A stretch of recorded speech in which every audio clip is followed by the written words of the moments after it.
Livro Geração dos Animais. Autor Aristóteles. Livro 2. Capítulo 1. Já foi afirmado anteriormente que o masculino e o feminino são os princípios da geração, assim como qual é o seu poder e essência. Mas por que uma coisa se torna e é masculina, enquanto outra é feminina?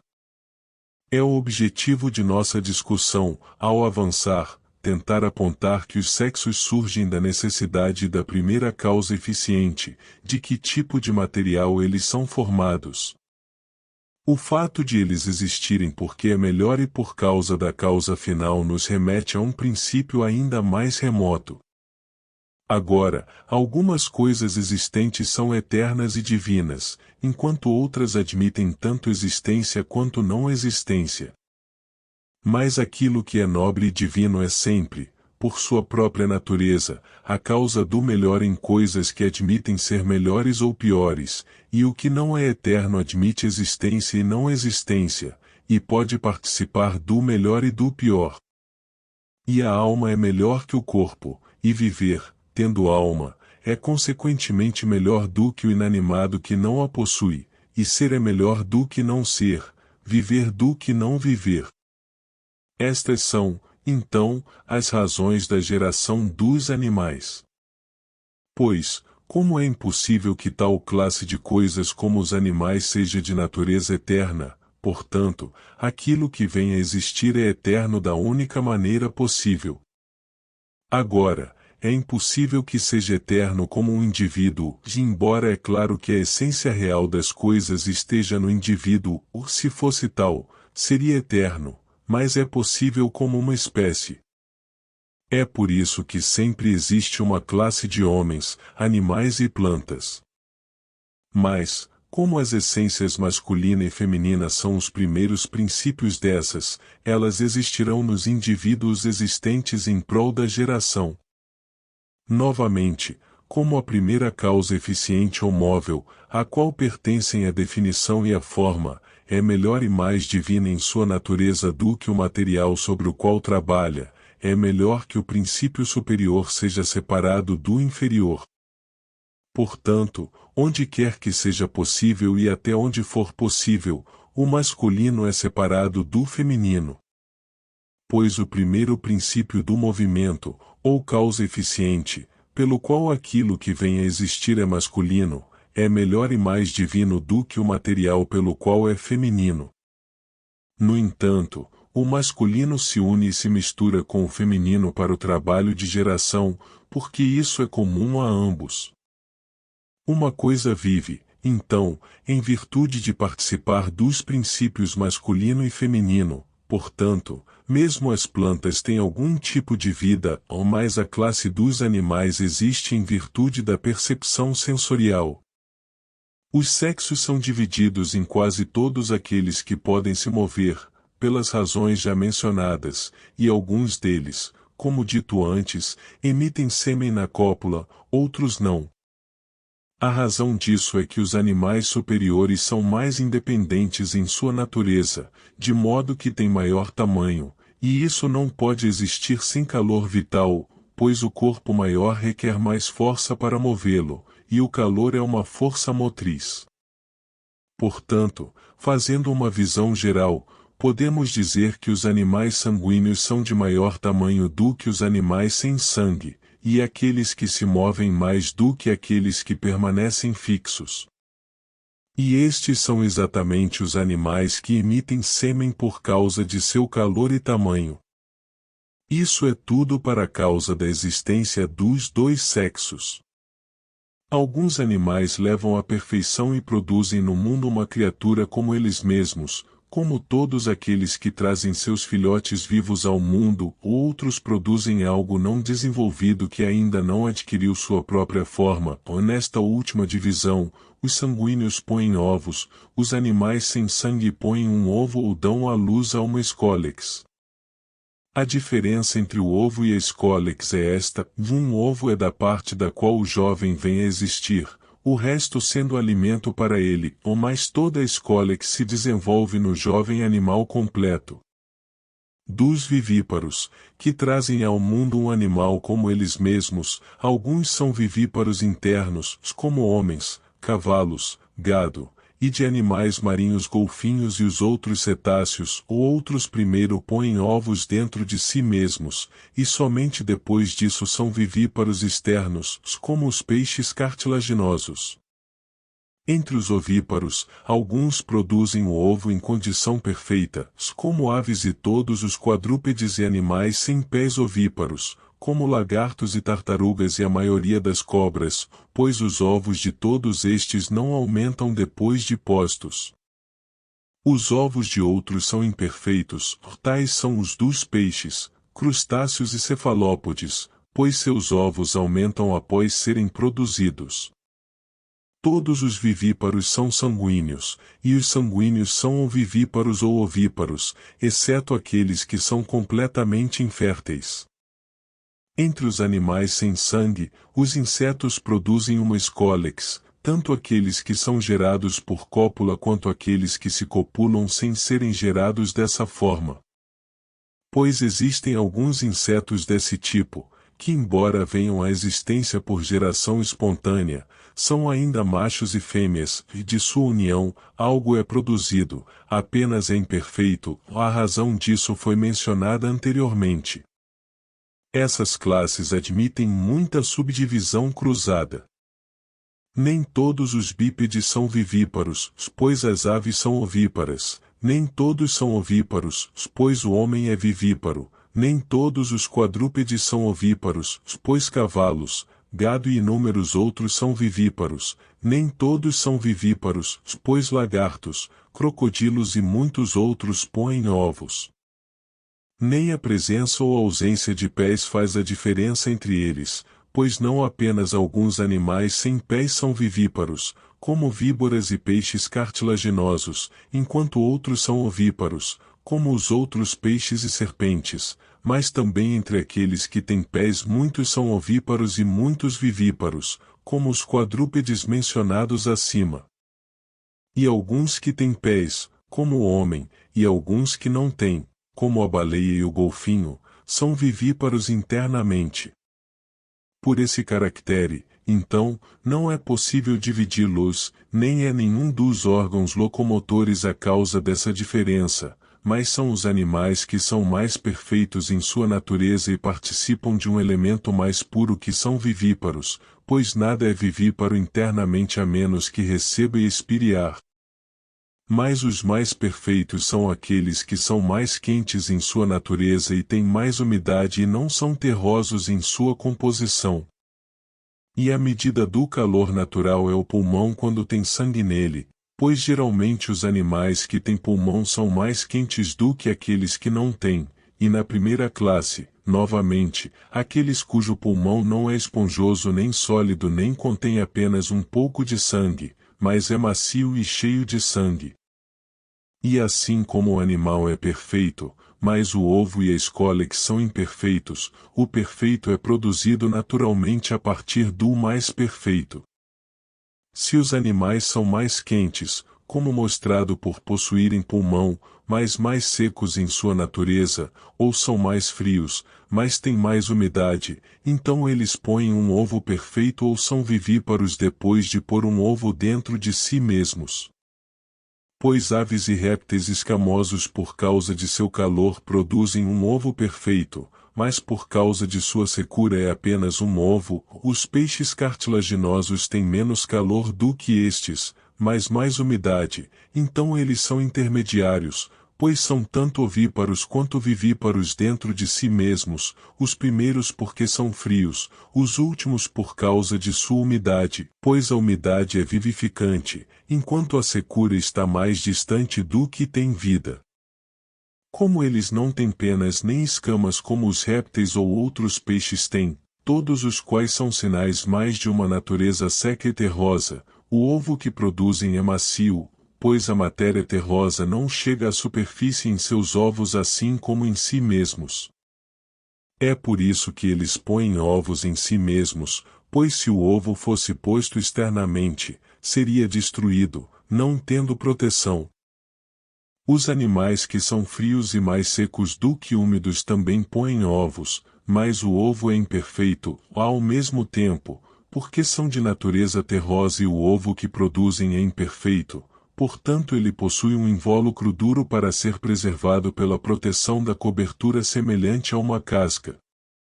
Portanto, os peixes, por serem escamosos, e os crustáceos, por serem de natureza terrosa, põem ovos com um invólucro duro. Os cefalópodes, tendo corpos de natureza pegajosa, preservam da mesma forma os ovos imperfeitos que põem, pois depositam uma quantidade de material pegajoso ao redor do embrião. Todos os insetos produzem uma escólex.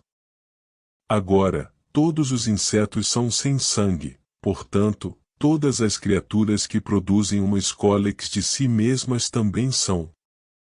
Mas não podemos dizer simplesmente que todos os animais sem sangue produzem uma escólex, pois as classes se sobrepõem entre si dos insetos, os animais que produzem uma escólex, aqueles que põem seu ovo de forma imperfeita, como os peixes escamosos, os crustáceos e os cefalópodes.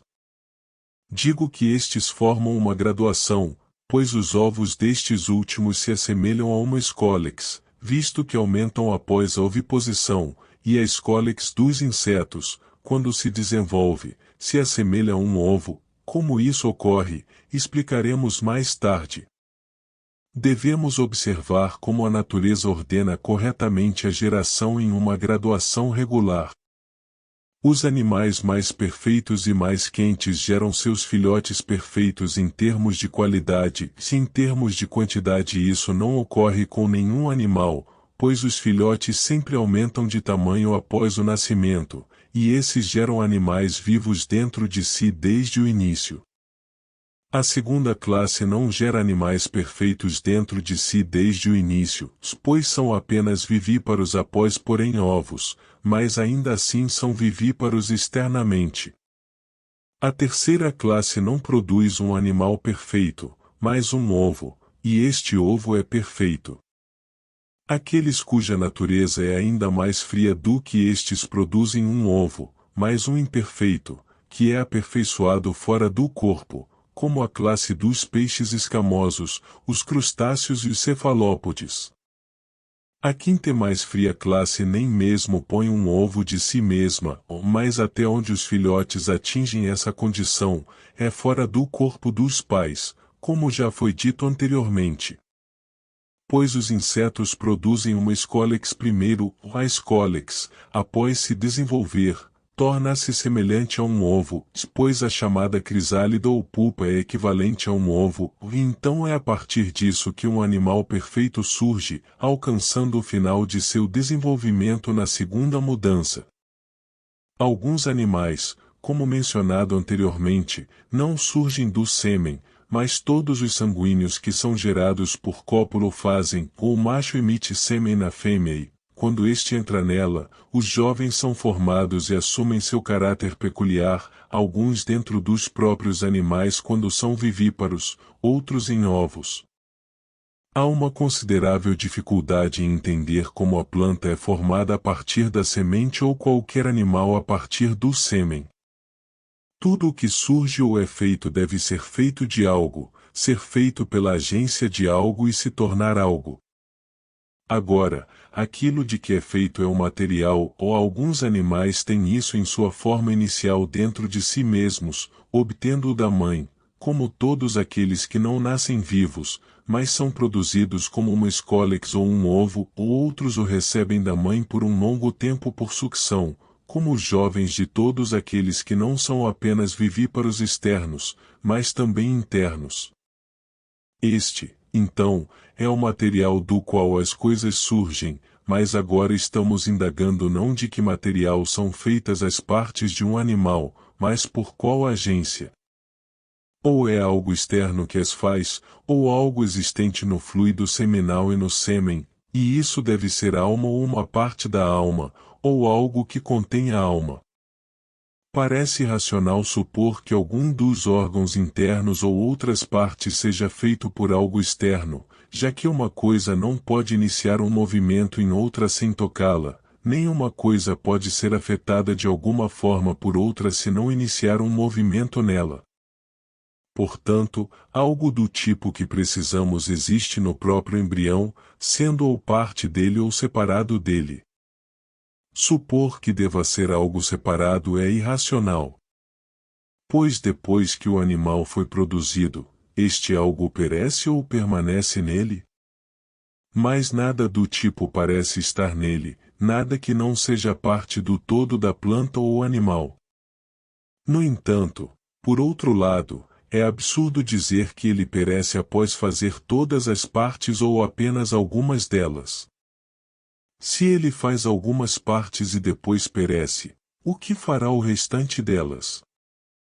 Suponha que este algo faça o coração e depois pereça, e o coração faça outro órgão, pelo mesmo argumento, todas as partes devem perecer ou todas devem permanecer.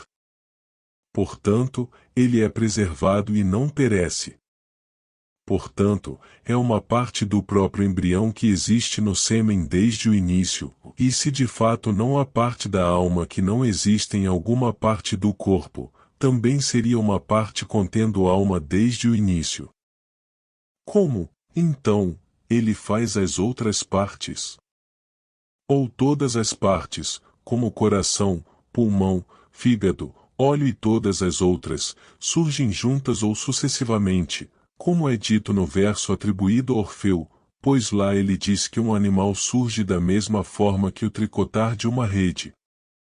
Que o primeiro não é o fato é evidente até mesmo para os sentidos, pois algumas das partes são claramente visíveis como já existentes no embrião enquanto outras não são, que não é por serem muito pequenas que não são visíveis é claro, pois o pulmão é de tamanho maior que o coração, e ainda assim aparece depois do coração no desenvolvimento original. Uma vez que, então, uma é mais precoce e outra mais tardia, uma faz a outra, e a parte posterior existe por causa da parte que está ao lado dela, ou a segunda parte vem à existência apenas depois da outra? Quero dizer, por exemplo, que não é o fato de que o coração, tendo surgido primeiro, então faz o fígado, e o fígado novamente outro órgão, mas que o fígado só surge depois do coração, e não pela agência do coração, assim como um homem se torna homem após ter sido um menino, não por sua agência. Uma explicação para isso é que, em todas as produções da natureza ou da arte, o que já existe potencialmente só é trazido à existência pelo que existe atualmente, portanto, se um órgão formasse outro, a forma e o caráter do órgão posterior teriam que existir no anterior, por exemplo, a forma do fígado no coração. E de outra forma também a teoria é estranha e fictícia. Mais uma vez, se o animal ou planta inteiro é formado a partir de sêmen ou semente, é impossível que qualquer parte dele exista pronta no sêmen ou semente, seja essa parte capaz de fazer as outras partes ou não. Pois é evidente que, se existe nele desde o início, foi feito por aquele que fez o sêmen. Mas o sêmen deve ser feito primeiro, e essa é a função do progenitor gerador. Portanto, não é possível que qualquer parte exista nele, e portanto ele não tem dentro de si aquilo que faz as partes. Mas esse agente também não pode ser externo, e no entanto deve ser um ou outro dos dois. Devemos tentar, então, resolver essa dificuldade, pois talvez alguma das afirmações feitas não possa ser feita sem qualificação, por exemplo, a afirmação de que as partes não podem ser feitas por algo externo ao sêmen. Pois se em um certo sentido elas não podem, em outro sentido podem. Agora não faz diferença se dizemos o sêmen ou aquilo de onde vem o sêmen, na medida em que o sêmen tem em si o movimento iniciado pelo outro. É possível, então, que A mova B, e B mova C, que, na verdade, o caso seja o mesmo que com as máquinas automáticas mostradas como curiosidades. Pois as partes de tais máquinas, enquanto em repouso, têm uma espécie de potencialidade de movimento nelas, e quando alguma força externa coloca a primeira delas em movimento, imediatamente a próxima é movida na atualidade. Assim, como nessas máquinas automáticas a força externa move as partes em certo sentido, de não tocando nenhuma parte no momento, mas tendo tocado uma anteriormente, da mesma forma também aquilo de onde vem o sêmen, ou em outras palavras, aquilo que fez o sêmen, estabelece o movimento no embrião e faz suas partes ao ter tocado algo anteriormente, embora não continue a tocar. De certa forma, é o movimento inato que faz isso, assim como o ato de construir constrói a casa.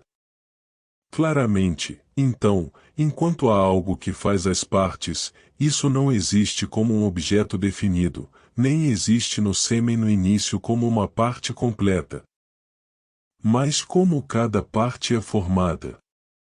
Devemos responder a isso partindo, em primeiro lugar, do princípio de que, em todos os produtos da natureza ou da arte, uma coisa é feita por algo que realmente existe a partir daquilo que é potencialmente tal como o produto acabado. Agora, o sêmen é de tal natureza e tem em si tal princípio de movimento que, quando o movimento está cessando, cada uma das partes vem à existência, e isso como uma parte que tem vida ou alma. Pois não há tal coisa como rosto ou carne sem vida ou alma, é apenas equívoco chamá-los de rosto ou carne se a vida tiver saído deles, assim como se tivessem sido feitos de pedra ou madeira. E as partes homogêneas e orgânicas surgem juntas. E assim como não diríamos que um machado ou outro instrumento ou órgão foi feito apenas pelo fogo, também não diremos que pé ou mão foram feitos apenas pelo calor. O mesmo se aplica também à carne, pois esta também tem uma função.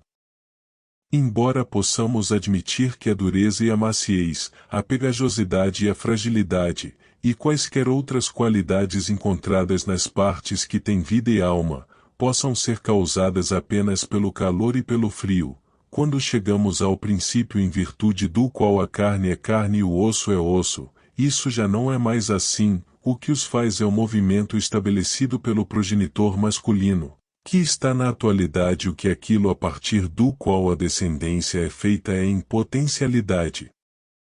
Isso é o que encontramos nos produtos da arte, por calor e frio podem tornar o ferro macio e duro, mas o que faz uma espada é o movimento das ferramentas utilizadas, esse movimento contendo o princípio da arte. Pois a arte é o ponto de partida e a forma do produto, só que ela existe em algo mais, enquanto o movimento da natureza existe no próprio produto, surgindo de outra natureza que tem a forma em atualidade. O sêmen tem alma, ou não? O mesmo argumento se aplica aqui como na questão relativa às partes. Assim como nenhuma parte, se não participar da alma, será uma parte exceto em sentido equívoco, como o olho de um homem morto ainda é chamado de olho, então nenhuma alma existirá em algo que não seja alma, portanto, é evidente que o sêmen tanto tem alma quanto é alma, potencialmente. Mas uma coisa existindo potencialmente pode estar mais próxima ou mais distante de sua realização em atualidade, como, por exemplo, um matemático quando está dormindo está mais distante de sua realização em atualidade quando está envolvido em matemática do que quando está acordado. E quando está acordado mas não está estudando matemática está mais distante do que quando está estudando. Portanto, não é qualquer parte que é a causa do surgimento da alma, mas é a primeira causa motora de fora. Pois nada se gera a si mesmo, embora, depois de ter surgido, ele próprio se incremente. Portanto, é por isso que apenas uma parte surge primeiro e não todas juntas. Mas aquilo que tem um princípio de crescimento deve primeiro surgir, pois este poder nutritivo existe igualmente em todos, quer animais ou plantas, e este é o mesmo que o poder que permite a um animal ou planta gerar outro semelhante a si mesmo, sendo esta a função de todos ser naturalmente perfeitos. E isso é necessário pelo motivo de que sempre que um ser vivo é produzido, ele deve crescer. Ele é produzido, então, por algo mais do mesmo nome, como, por exemplo, o homem é produzido pelo homem, mas ele é aumentado por meio de si mesmo. Portanto, há algo que o aumenta. Se esta é uma única parte, esta deve surgir primeiro. Portanto, se o coração é feito primeiro em alguns animais, e o que é análogo ao coração nos outros que não têm coração, é a partir disso ou de seu análogo que surgiria o primeiro princípio de movimento. Assim, discutimos as dificuldades anteriormente levantadas sobre a questão qual é a causa eficiente da geração em cada caso, como o primeiro poder motor e formativo. Capítulo 2. A próxima questão a ser debatida diz respeito à natureza do sêmen. Pois enquanto quando ele é emitido pelo animal é espesso e branco, ainda assim ao esfriar ele se torna líquido como água, e sua cor é a da água. Isso parece estranho, pois a água não é espessada pelo calor, no entanto, o sêmen é espesso quando é emitido de dentro do corpo do animal que está quente, e se torna líquido ao esfriar. Novamente, fluidos aquosos congelam, mas o sêmen, se exposto a geadas ao ar livre, não congela mais liquefaz, como se fosse espessado pelo oposto do frio. No entanto, é irracional, novamente, supor que ele é espessado pelo calor. Pois apenas substâncias que têm uma predominância de terra em sua composição coagulam e engrossam ao ferver, como, por exemplo, o leite. Então, deveria solidificar ao esfriar, mas na verdade não se torna sólido em parte alguma, mas todo ele se assemelha à água.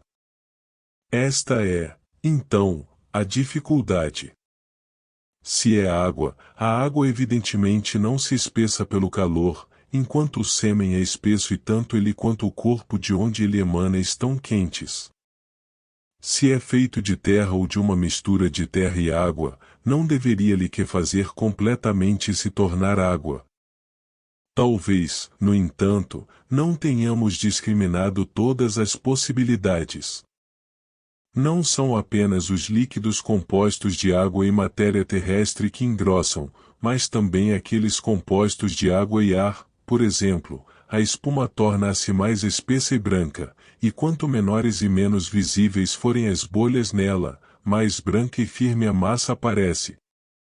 A mesma coisa acontece com o óleo, ao se misturar com o ar, ele engrossa, portanto, aquilo que está branqueando torna-se mais espesso, a parte aquosa nele sendo separada pelo calor e se transformando em ar. E se o óxido de chumbo é misturado com água ou até mesmo com óleo, a massa aumenta consideravelmente e muda de líquida e escura para firme e branca, sendo a razão que o ar é misturado com ele, o que aumenta a massa e faz o branco brilhar através, como na espuma e na neve, pois a neve é espuma. E a água em si mesma, ao se misturar com óleo, torna-se espessa e branca, porque o ar está preso nela pelo ato de batê-los juntos, e o óleo em si tem muito ar nele, pois o brilho é uma propriedade do ar, não da terra ou da água. Isso também é porque ela flutua na superfície da água, pois o ar contido nela como em um recipiente a sustenta e faz flutuar, sendo a causa de sua leveza. O óleo também é espessado sem congelar em tempo frio e geadas, ele não congela por causa de seu calor, pois o ar está quente e não congelará, mas porque o ar é forçado junto e comprimido, como, e pelo frio, o óleo torna-se mais espesso.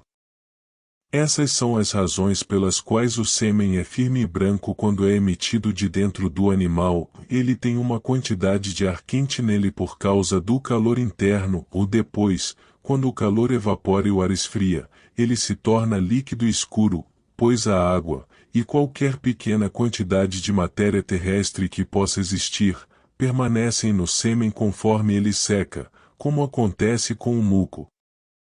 O sêmen, então, é um composto de espírito, pneuma, e água, e o primeiro é ar quente, aer, portanto, o sêmen é líquido em sua natureza porque é feito de água. O que Ctesias, o cnidiano, afirmou sobre o sêmen de elefantes é manifestamente falso. Ele diz que endurece tanto ao secar que se torna como âmbar. Mas isso não acontece, embora seja verdade que um sêmen deve ser mais terroso que outro, e especialmente com animais que têm muita matéria terrestre neles por causa do volume de seus corpos.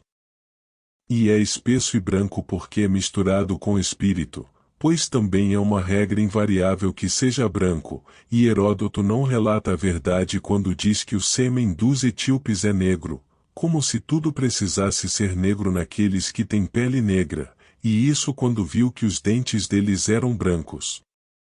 A razão do branco do sêmen é que ele é uma espuma, e a espuma é branca, especialmente aquela composta pelas partes menores, pequenas no sentido de que cada bolha é invisível, o que acontece quando água e óleo são misturados e agitados juntos, como dito antes.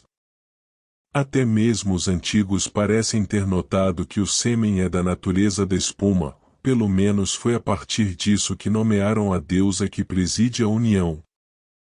Essa, então, é a explicação do problema proposto, e é evidente também que é por isso que o sêmen não congela, pois o ar não congela. Capítulo 3. A próxima questão a levantar e responder é a seguinte: se, no caso dos animais que emitem sêmen na fêmea, o que entra não faz parte do embrião resultante, para onde é desviada a parte material dele se, como vimos, e ele age por meio do poder que reside nele. Não é apenas necessário decidir se o que está se formando na fêmea recebe algo material, ou não, daquilo que entrou nela, mas também sobre a alma em virtude da qual um animal é assim chamado, e isso é em virtude da parte sensível da alma. Esta existe originalmente no sêmen e no embrião não fertilizado ou não, e se existe, de onde vem? Pois ninguém consideraria o embrião não fertilizado como desprovido de alma ou completamente destituído de vida, já que tanto o sêmen quanto o embrião de um animal tem tanto vida quanto uma planta, e é produtivo até certo ponto. Portanto, é evidente que possuem a alma nutritiva, e é evidente, pelas discussões em outros lugares sobre alma, porque essa alma deve ser adquirida primeiro. À medida que se desenvolvem, também adquirem a alma sensível, em virtude da qual um animal é um animal. Por exemplo, um animal não se torna ao mesmo tempo um animal e um homem ou um cavalo ou qualquer outro animal específico. Pois o fim é desenvolvido por último, e o caráter peculiar da espécie é o fim da geração em cada indivíduo.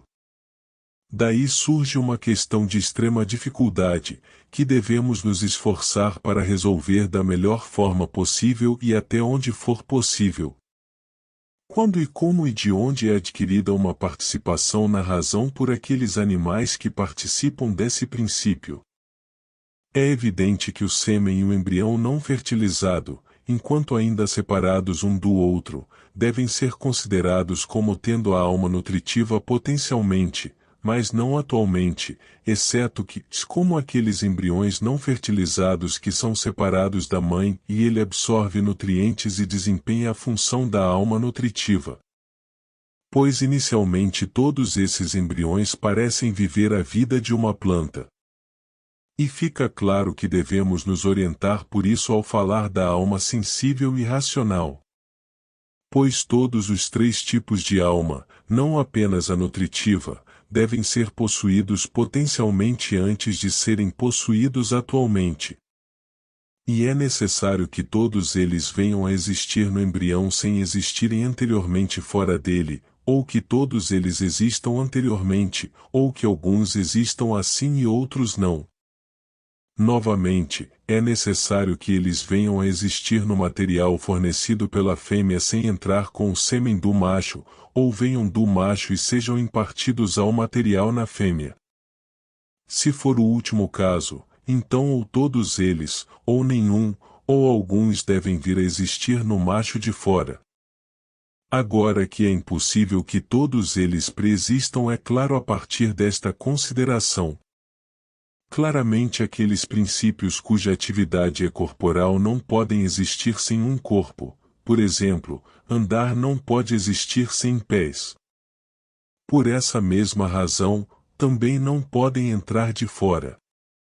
Pois não é possível que eles entrem por si só, sendo inseparáveis de um corpo, nem mesmo em um corpo, pois o sêmen é apenas uma secreção do nutriente em processo de mudança.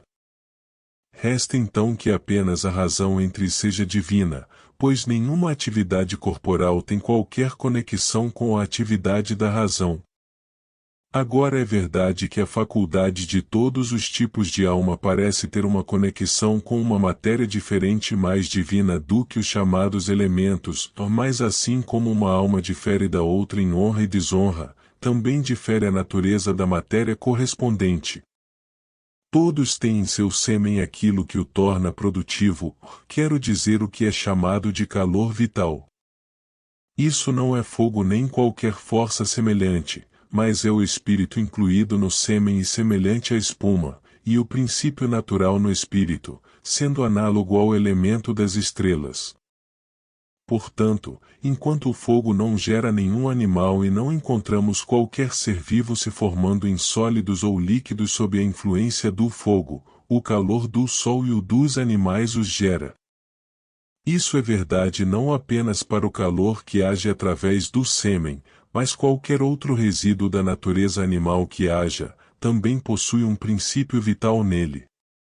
A partir dessas considerações, é claro que o calor nos animais nem é fogo nem deriva sua origem do fogo. Vamos voltar ao material do sêmen, no qual vem do macho o espírito que carrega o princípio da alma. Deste princípio existem dois tipos, um não está conectado com a matéria e pertence aos animais nos quais está incluído algo divino, a saber, o que é chamado de razão, enquanto o outro é inseparável da matéria. Este material do sêmen se dissolve e evapora porque tem uma natureza líquida e aquosa. Portanto, não devemos esperar que ele sempre saia novamente da fêmea ou que forme alguma parte do embrião que tenha tomado forma a partir dele, o caso se assemelha ao do suco de figo que coalha o leite, pois isso também muda sem se tornar parte das massas coalhadas. Ficou estabelecido, então, em que sentido o embrião e o sêmen têm alma, e em que sentido eles não têm, e eles a têm potencialmente, mas não atualmente. Agora, o sêmen é uma secreção e é movido com o mesmo movimento que aquele em virtude do qual o corpo aumenta, e este aumento é devido à subdivisão do nutriente em seu último estágio. Quando ele entra no útero, ele dá forma à secreção correspondente da fêmea e a move com o mesmo movimento com o qual ele próprio é movido. Pois a contribuição da fêmea também é uma secreção e tem todas as artes potencialmente, embora nenhuma delas realmente, ela tem potencialmente até mesmo aquelas partes que diferenciam a fêmea do macho, pois assim como os filhos de pais mutilados às vezes nascem mutilados e às vezes não, também os filhos nascidos de uma fêmea às vezes são fêmeas e às vezes machos. Pois a fêmea é, por assim dizer, um macho mutilado, e o catamênio é o sêmen, apenas não puro, pois há apenas uma coisa que eles não têm, o princípio da alma. Por essa razão, sempre que um ovo sem gema é produzido por algum animal, o ovo assim formado tem potencialmente as partes de ambos os sexos, mas não tem o princípio em questão, de modo que não se desenvolve em um ser vivo, pois este é introduzido pelo sêmen do macho. Quando tal princípio é transmitido à secreção da fêmea, ela se torna um embrião. Substâncias líquidas, mais corpóreas, ficam envolvidas por algum tipo de cobertura quando aquecidas, como a espuma sólida que se forma nos alimentos cozidos ao esfriar. Todos os corpos são mantidos unidos pelo glutinoso. Essa qualidade, à medida que o embrião se desenvolve e aumenta de tamanho, é adquirida pela substância sinuosa, que mantém unidas as partes dos animais, sendo síneo em alguns e seu análogo em outros. À mesma classe pertencem também a pele, os vasos sanguíneos, as membranas e assim por diante, pois diferem em ser mais ou menos glutinosos e geralmente em excesso e deficiência. Capítulo 4. Nos animais cuja natureza é comparativamente imperfeita, quando um embrião perfeito, que, no entanto, ainda não é um animal perfeito, reformado, ele é expelido da mãe, por razões anteriormente mencionadas. Um embrião é então completo quando é ou macho ou fêmea, no caso daqueles animais que possuem essa distinção, pois alguns, ou seja, todos aqueles que não são eles próprios produzidos por um pai ou mãe macho ou fêmea nem de uma união dos dois, produzem uma prole que não é nem macho nem fêmea. Da geração destes falaremos mais tarde. Os animais perfeitos, aqueles vivíparos internos, mantêm o embrião em desenvolvimento dentro de si e em estreita conexão até darem à luz um animal completo e trazê-lo à luz. Uma terceira classe é vivípara externamente, mas primeiro ovípara internamente. Eles desenvolvem o ovo até uma condição perfeita, e então, em alguns casos, o ovo é libertado como acontece com criaturas ovíparas externas, e o animal é produzido a partir do ovo dentro do corpo da mãe e em outros casos, quando o nutriente do ovo é consumido. O desenvolvimento é completado pela conexão com o útero e, portanto, o ovo não é liberado do útero. Esse caráter marca os peixes cartilaginosos, dos quais devemos falar mais tarde separadamente. Aqui devemos fazer nosso primeiro começo a partir da primeira classe, e estes são os animais perfeitos ou vivíparos, e destes o primeiro é o homem. Agora, a secreção do sêmen ocorre em todos eles assim como a de qualquer outra matéria residual. Pois cada um é conduzido ao seu lugar apropriado sem qualquer força do sopro ou compulsão de qualquer outra causa, como alguns afirmam, dizendo que as partes genitais atraem o sêmen como copos de sucção, auxiliados pela força do sopro, como se fosse possível que essa secreção ou resíduo do nutriente sólido e líquido fossem para qualquer outro lugar do que eles fazem sem o exercício de tal força. A razão deles é que a descarga de ambos é acompanhada pela retenção da respiração, mas este é um aspecto comum de todos os casos quando é necessário mover algo, porque a força surge pela retenção da respiração. Porque, mesmo sem essa força, as secreções ou excreções são liberadas durante o sono se as partes envolvidas estiverem cheias delas e relaxadas.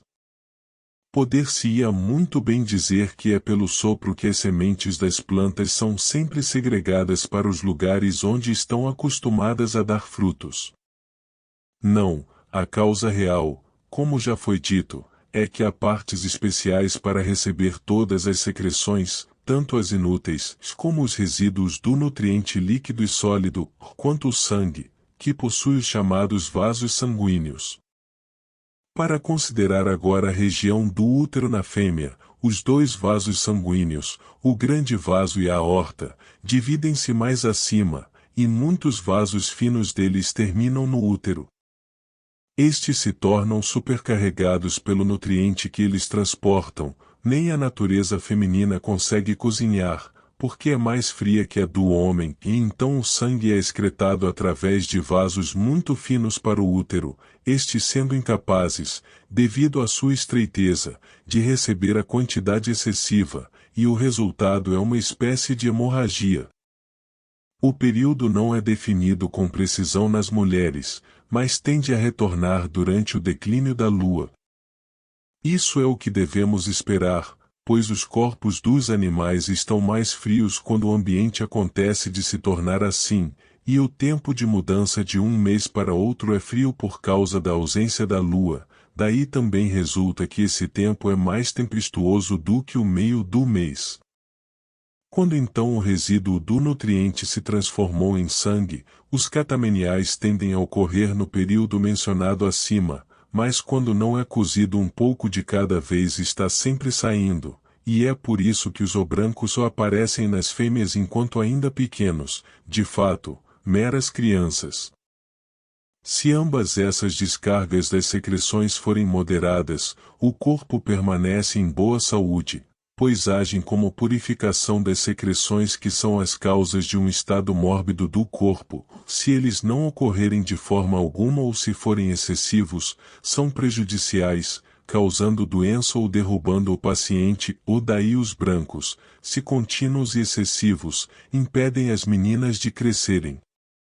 Essa secreção então é necessariamente descarregada pelas fêmeas pelas razões mencionadas, pois, a natureza feminina sendo incapaz de cozinhar o nutriente completamente, não só deve sobrar um resíduo do nutriente inútil, mas também deve haver um resíduo nos vasos sanguíneos, e isso preenchendo os canais dos vasos mais finos deve transbordar. Então a natureza, visando o melhor fim, o usa neste lugar em prol da geração, para que outro ser venha a existir do mesmo tipo que o anterior estava prestes a ser, pois o sangue menstrual já é potencialmente tal como o corpo de onde é descarregado. Em todas as fêmeas, então, deve necessariamente haver uma secreção desse tipo, mas até naquelas que têm sangue, dessas, principalmente no homem, mas nas outras também algum material deve ser coletado na região uterina. A razão pela qual há mais em quem tem sangue mais ainda no homem já foi dada, mas por que, se todas as fêmeas têm tal secreção, nem todos os machos têm uma correspondente?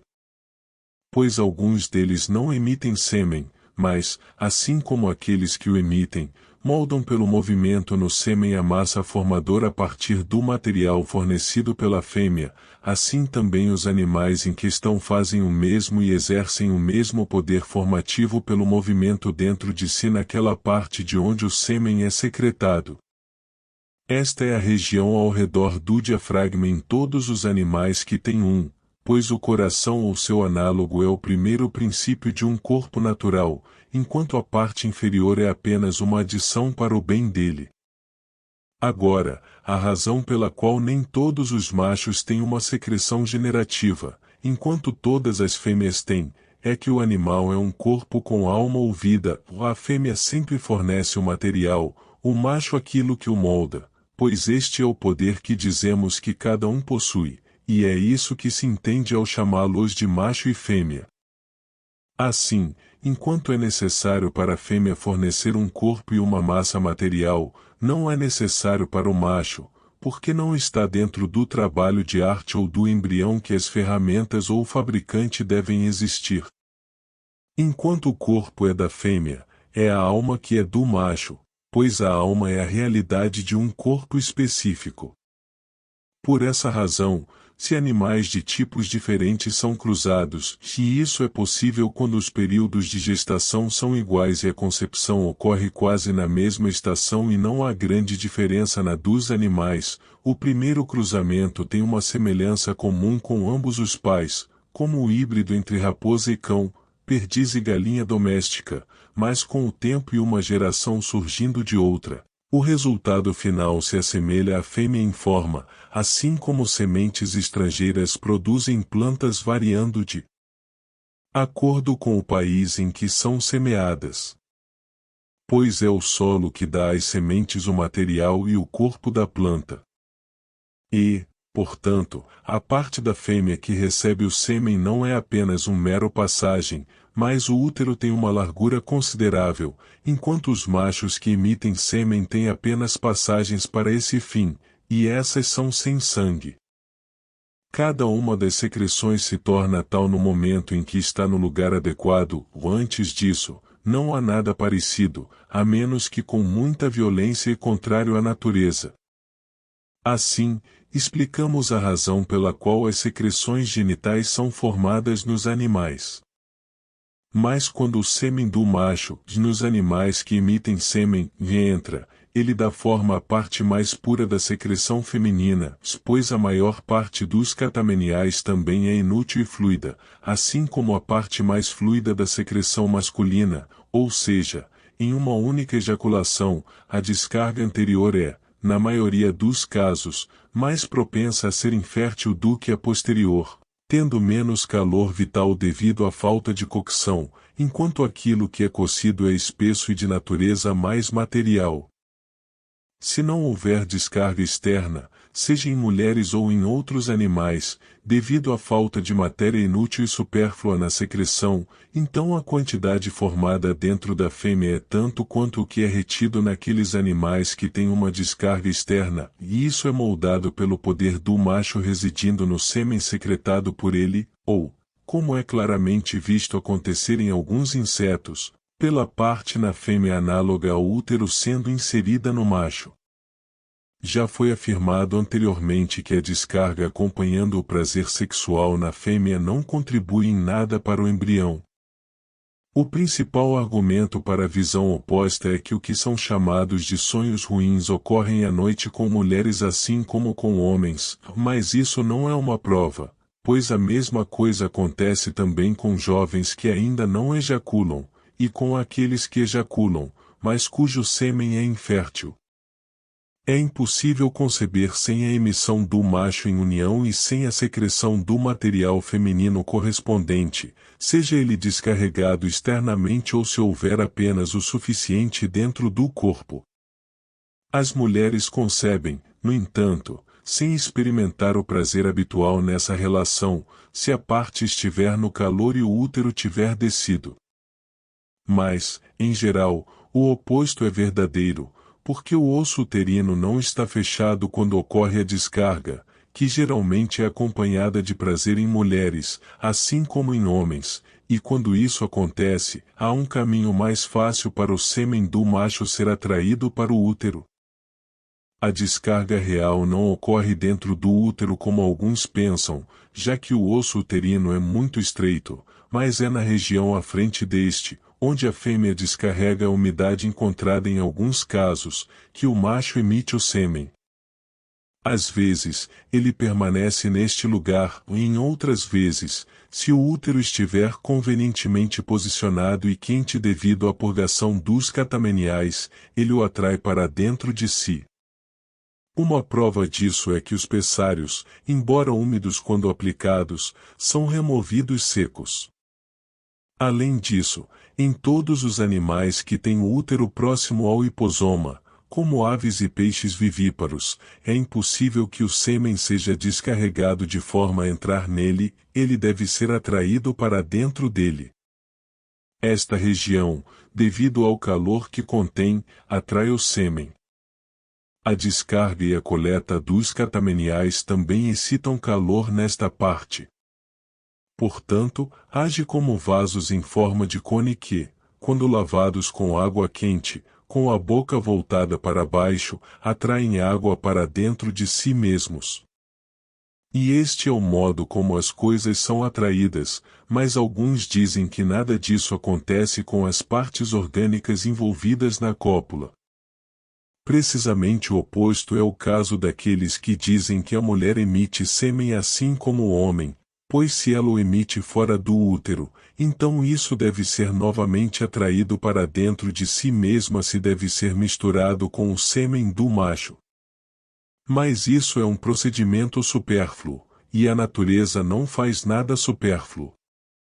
Quando o material secretado pela fêmea no útero foi fixado pelo sêmen do macho, e isso age da mesma forma que o coalho age sobre o leite, pois o coalho é um tipo de leite contendo calor vital, que reúne e fixa o material semelhante, e a relação do sêmen com os catameniais é a mesma, sendo o leite e os catameniais da mesma natureza, quando, digo, a parte mais sólida se junta, o líquido é separado dela, e à medida que as partes terrosas se solidificam, membranas se formam ao redor, e isso é tanto Um resultado necessário quanto para um fim último. O primeiro porque a superfície de uma massa deve se solidificar tanto no aquecimento quanto no resfriamento. O último porque o feto não deve estar em um líquido, mas ser separado dele. Algumas dessas são chamadas de membranas e outras de coriões, a diferença sendo uma questão de mais ou menos, e elas existem tanto em ovíparos quanto em vivíparos. Quando o embrião é formado, ele age como as sementes das plantas. Pois as sementes também contêm o primeiro princípio do crescimento nelas mesmas, e quando este, que anteriormente existe nelas apenas potencialmente, foi diferenciado, o broto e a raiz são emitidos a partir dele, e é pela raiz que a planta recebe nutrição, pois ela precisa de crescimento. Assim também no embrião todas as partes existem potencialmente de certa forma ao mesmo tempo, mas o primeiro princípio está mais avançado no caminho para a realização. Portanto, o coração é diferenciado primeiro na realidade. Isso é claro não apenas para os sentidos, pois é assim, mas também por razões teóricas. Pois sempre que o jovem animal foi separado de ambos os pais, ele deve ser capaz de se cuidar, como um filho que montou uma casa longe de seu pai. Portanto, ele deve ter um primeiro princípio do qual vem a ordenação do corpo em um estágio posterior também, pois se ele deve entrar de fora em um período posterior para habitar nele, não só podemos perguntar em que momento ele deve fazer isso, mas também podemos objetar que, quando cada uma das partes está se separando do resto, é necessário que esse princípio exista primeiro, do qual vem o crescimento e o movimento para as outras partes.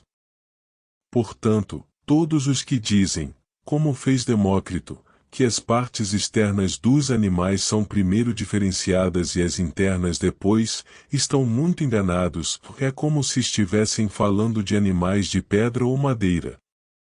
Pois tais como estes não têm nenhum princípio de crescimento, mas todos os animais têm, e o têm dentro de si mesmos. Portanto, é por isso que o coração aparece primeiro distintamente marcado em todos os sanguíneos, pois este é o primeiro princípio ou origem de partes homogêneas e heterogêneas, já que a partir do momento em que o animal ou organismo precisa de nutrição, a partir desse momento isso merece ser chamado de seu princípio ou origem. Pois o animal cresce, e o nutriente, em seu estágio final, de um animal é o sangue ou seu análogo, e deste os vasos sanguíneos são o receptáculo, portanto o coração é o princípio ou origem destes também. Isso é claro a partir das investigações e dos desenhos anatômicos. Uma vez que o embrião é já potencialmente um animal, mas um animal imperfeito, ele deve obter sua nutrição de outro lugar, consequentemente, ele utiliza o útero e a mãe, assim como uma planta utiliza a terra, para obter nutrição, até que seja aperfeiçoado ao ponto de ser agora um animal potencialmente locomotor. Assim, a natureza primeiro projetou os dois vasos sanguíneos a partir do coração, e a partir destes vasos menores se ramificam para o útero. Estes são chamados de umbilicus, pois este é um vaso sanguíneo, consistindo de um ou mais vasos em diferentes animais. Ao redor deles há um revestimento semelhante à pele, porque a fraqueza dos vasos precisa de proteção e abrigo. Os vasos se juntam ao útero como as raízes das plantas, e através deles o embrião recebe sua nutrição. É por isso que o animal permanece no útero, não, como diz Demócrito, para que as partes do embrião sejam moldadas em conformidade com as da mãe. Isso é evidente nos ovíparos, pois eles têm suas partes diferenciadas no ovo após a separação da matriz. Aqui pode surgir uma dificuldade. Se o sangue é o nutriente, e se o coração, que surge primeiro, já contém sangue, e o nutriente vem de fora, de onde veio o primeiro nutriente? Talvez não seja verdade que tudo venha de fora, assim como nas sementes das plantas há algo dessa natureza, a substância que inicialmente parece leitosa, assim também no material do embrião animal o excesso de matéria do qual é formado é seu nutriente desde o início. O embrião, então, cresce por meio do umbigo da mesma maneira que uma planta pelas suas raízes, ou como os próprios animais quando separados do nutriente dentro da mãe, do qual devemos falar mais tarde no momento apropriado para discuti-los. Mas as partes não são diferenciadas, como alguns supõem, porque semelhante é naturalmente levado a semelhante. Além de muitas outras dificuldades envolvidas nessa teoria, resulta dela que as partes homogêneas devem surgir cada uma separada das outras, como ossos e tendões por si mesmos, e carne por si só, se alguém aceitar essa causa. A verdadeira causa pela qual cada uma delas surge é que a secreção da fêmea é potencialmente tal como o animal é naturalmente, e todas as partes estão potencialmente presentes nela, mas nenhuma atualmente. É também porque quando o ativo e o passivo entram em contato um com o outro da maneira certa, na qual um é ativo e o outro passivo, quero dizer, da maneira certa, no lugar certo e no momento certo, imediatamente um age e o outro é agido. A fêmea, então, fornece a matéria, o macho o princípio do movimento. E assim como os produtos da arte são feitos por meio das ferramentas do artista, ou para dizer mais verdadeiramente por meio do seu movimento, e esta é a atividade da arte, e a arte é a forma do que é feito em outra coisa, assim é com o poder da alma nutritiva.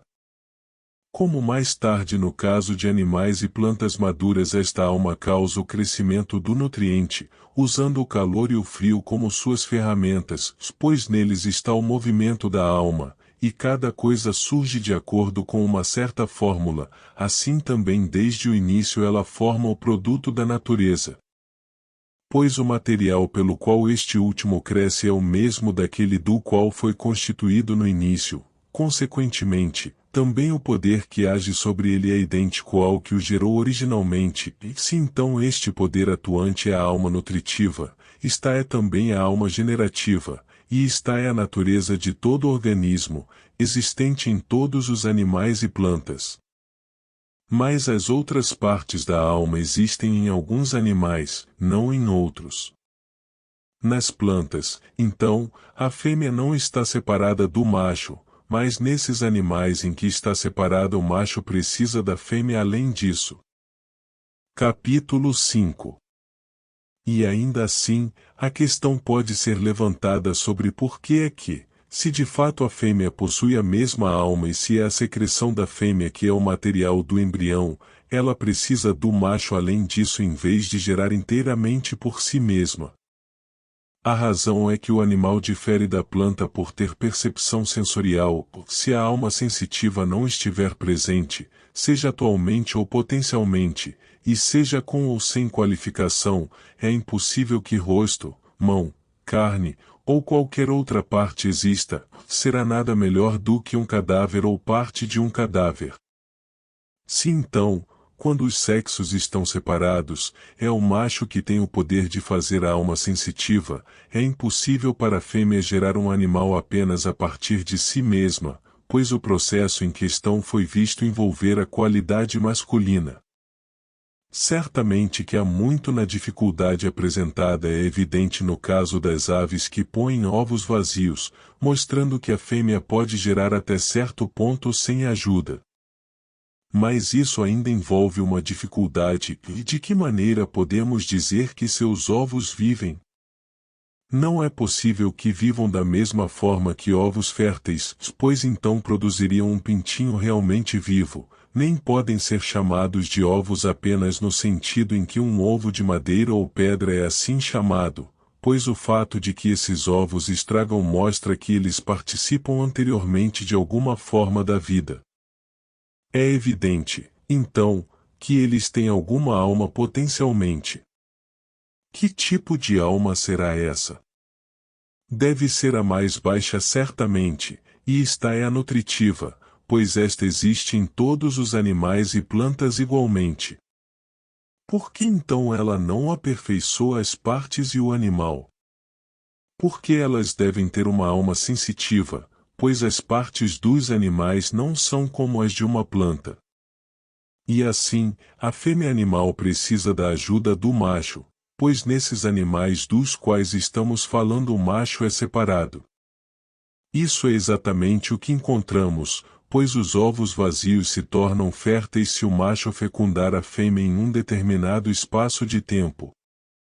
Sobre a causa dessas coisas, no entanto, entraremos em detalhes mais tarde.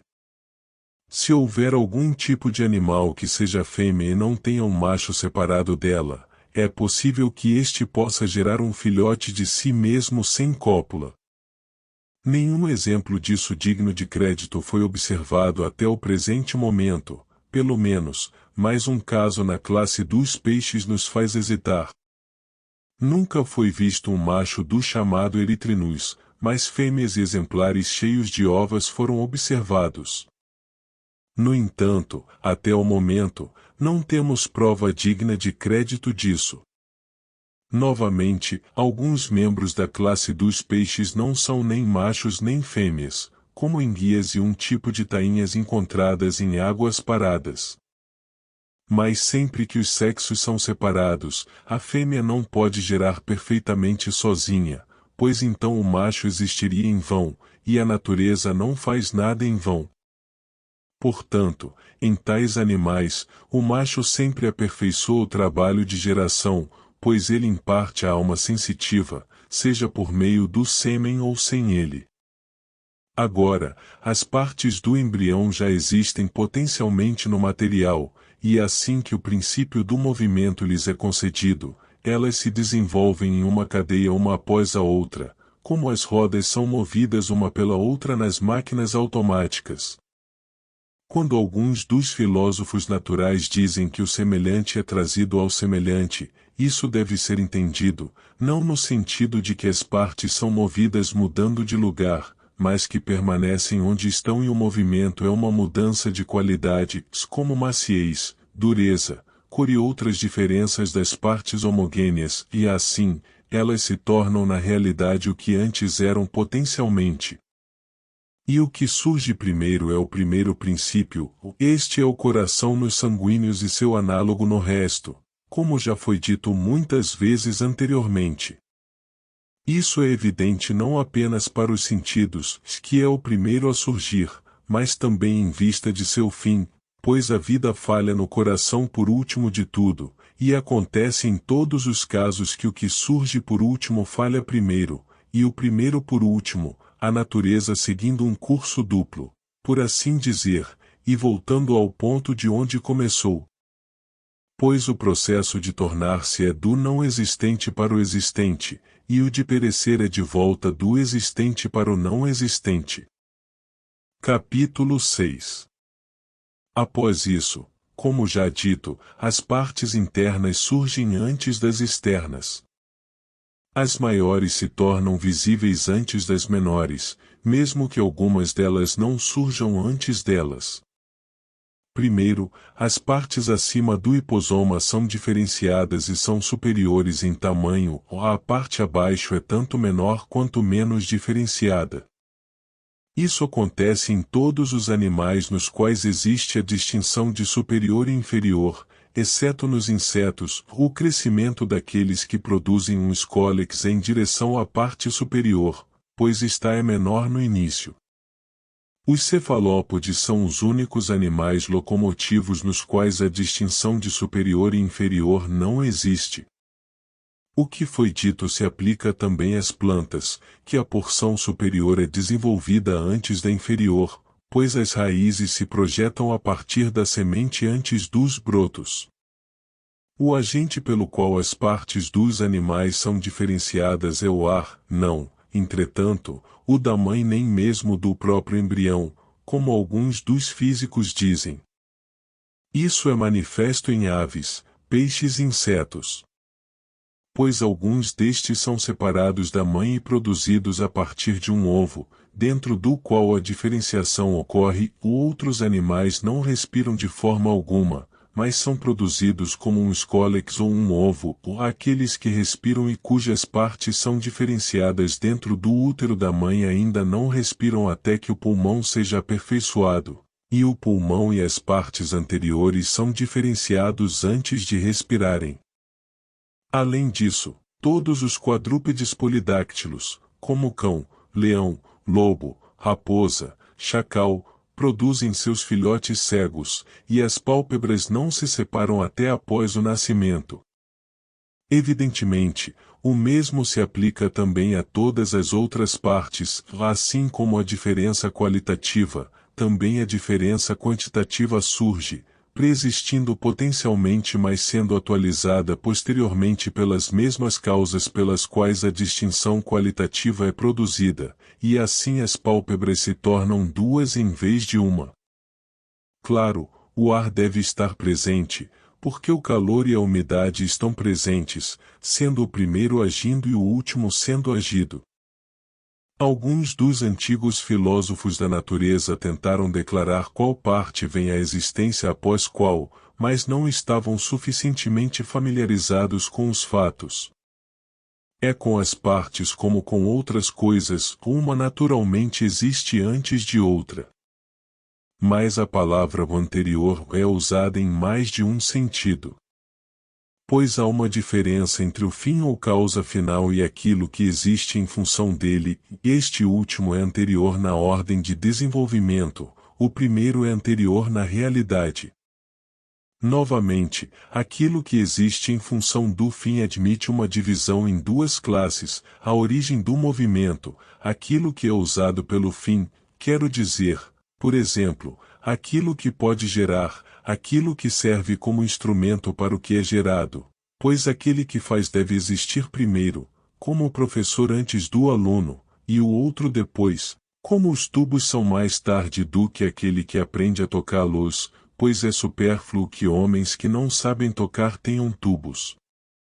Assim, há três coisas: o primeiro, o fim, pelo qual queremos dizer aquilo para o qual algo mais existe, e em segundo lugar, o princípio do movimento e da geração, existindo em função do fim, pois aquilo que pode fazer e gerar, considerado simplesmente como tal, existe apenas em relação ao que é feito e gerado, e em terceiro lugar, o útil, ou seja, o que o fim utiliza.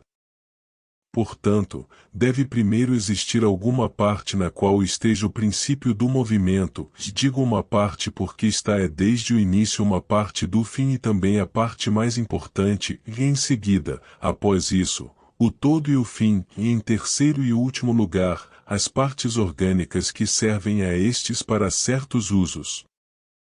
Portanto, se houver algo desse tipo que deve existir nos animais, contendo o princípio e o fim de toda a sua natureza, isso deve ser o primeiro a surgir, primeiro, isto é, considerado como poder móvel, mas simultaneamente com o embrião inteiro se considerado como parte do fim. Portanto, todas as partes orgânicas cuja natureza é trazer outras à existência devem sempre existir antes delas, pois são para o bem de algo mais, como o começo para o bem do fim. Todas aquelas partes que são para o bem de algo mais mas não são da natureza dos começos devem surgir mais tarde. Assim, não é fácil distinguir qual das partes é anterior, aquelas que são para o bem de outro ou aquela para o bem da qual são as primeiras. Pois as partes que causam o movimento, sendo anteriores ao fim na ordem de desenvolvimento, entram em cena para causar confusão, e não é fácil distingui-las em comparação com as partes orgânicas. E ainda assim é de acordo com este método que devemos investigar o que vem à existência após o que, pois o fim é posterior a algumas partes e anterior a outras. E por esta razão aquela parte que contém o primeiro princípio vem à existência primeiro, em seguida a esta metade superior do corpo. É por isso que as partes ao redor da cabeça, e particularmente os olhos, aparecem maiores no embrião em um estágio inicial, enquanto as partes abaixo do umbigo, como as pernas, são pequenas, pois as partes inferiores existem para o bem das superiores, e não são nem partes do fim nem capazes de formá-lo. Mas eles não dizem bem, nem atribuem uma causa necessária, aqueles que simplesmente dizem que sempre acontece assim, e imaginam que isso é um primeiro princípio nesses casos. Assim, Demócrito de Abdera diz que não há começo do infinito, ou agora, a causa é um começo, e o eterno é infinito, e em consequência, buscar a causa de qualquer coisa desse tipo é procurar um começo do infinito. No entanto, de acordo com esse argumento, que nos proíbe de buscar a causa, não haverá prova de qualquer verdade eterna, mas vemos que a prova de muitas dessas, quer por eterno signifiquemos o que sempre acontece ou o que existe eternamente, é uma verdade eterna que os ângulos de um triângulo sempre são iguais a dois ângulos retos, ou que a diagonal de um quadrado é incomensurável com o lado. E mesmo assim uma causa e uma prova podem ser dadas para essas verdades. Enquanto, então, é bem dito que não devemos assumir o encargo de buscar um começo, só o primeiro princípio, de todas as coisas, ainda assim isso não é bem dito de todas as coisas que sempre são ou sempre acontecem, mas apenas daquelas que realmente são os primeiros princípios das coisas eternas, pois é por outro método, não por prova, que adquirimos conhecimento do primeiro princípio.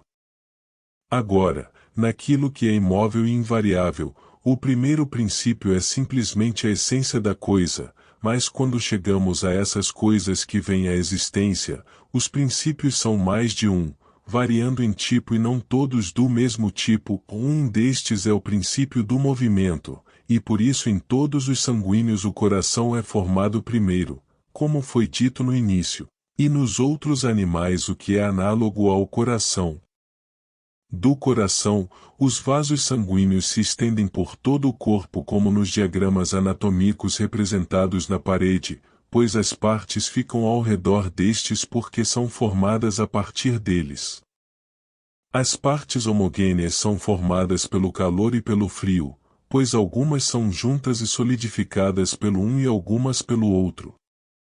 A diferença entre estes já foi discutida em outro lugar, e foi afirmado quais tipos de coisas são solúveis por líquido e fogo, e quais não são solúveis por líquido e não podem ser derretidas pelo fogo.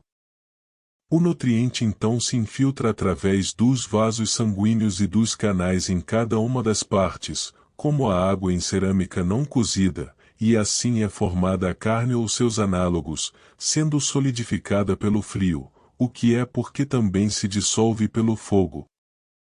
Mas todas as partículas dadas que são muito terrosas, tendo pouca umidade e calor, esfriam à medida que a umidade evapora junto com o calor, ou assim, elas se tornam duras e terrosas, como unhas, chifres, cascos e bicos, e portanto são amolecidas pelo fogo, mas nenhuma delas é derretida por ele, enquanto algumas delas, como cascas de ovos, são solúveis em líquidos.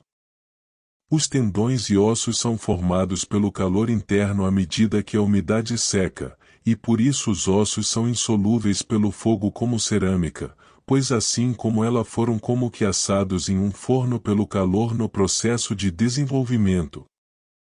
Mas não é qualquer coisa que é transformada em carne ou osso pelo calor, mas apenas algo naturalmente adequado para o propósito, ou nem é feito em qualquer lugar ou tempo, mas apenas em um lugar e tempo naturalmente adequados. Pois nem aquilo que existe potencialmente será feito exceto por aquele agente móvel que possui a atualidade, nem aquilo que possui a atualidade fará qualquer coisa. O carpinteiro não faria uma caixa exceto de madeira, nem uma caixa seria feita da madeira sem o carpinteiro. O calor existe na secreção seminal, e o movimento e a atividade nela são suficientes em tipo e quantidade para corresponder a cada uma das partes.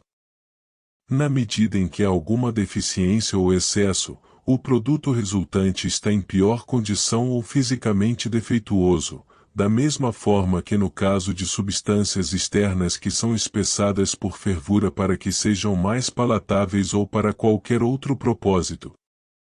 Mas neste último caso somos nós que aplicamos o calor na medida certa para o movimento necessário. No primeiro, é a natureza do progenitor masculino que o fornece, ou com animais gerados espontaneamente é o movimento e o calor transmitidos pela estação certa do ano que são a causa.